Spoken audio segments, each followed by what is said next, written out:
Good morning, Arizona. We are on our fourth day ng ating Thanksgiving Day tour.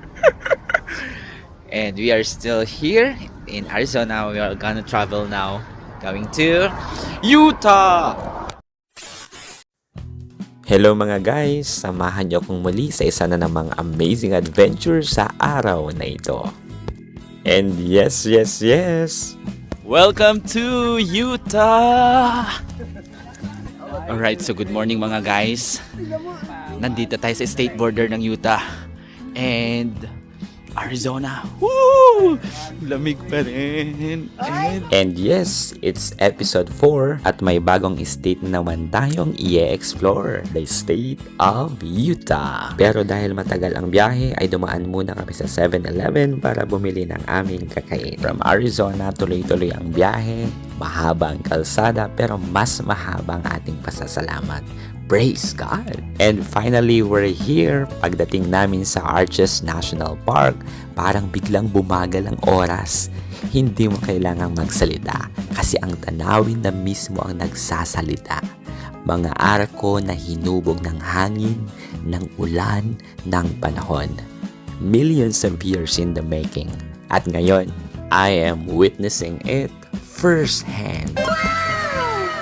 At dahil dyan, samahan niyo akong tuklasin ang itinatagong ganda ng Arches National Park. Hello! At dahil adventurous din tayo, akyat tayo sa mga bato at magkaroon ng memories doon.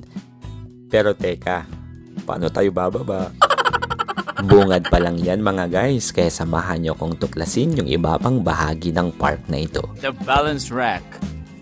Alam mo, habang naglalakad ako, I am reflecting. Parang sinasabi ng bawat arko, hindi minamadali ang magagandang bagay. Bawat hakbang, bawat tingala, ramdam mo ang bigat ng oras. At ang ganda ng disenyo. Hindi ito gawa ng tao.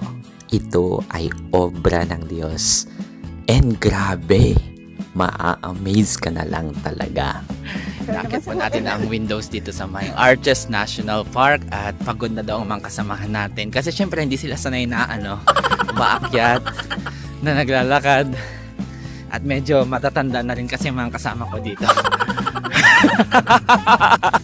Sige, lakad pa tayo mga guys. Pagod na kami guys pero kinakaya pa rin.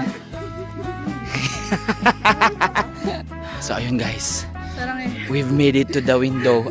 Windows. Here.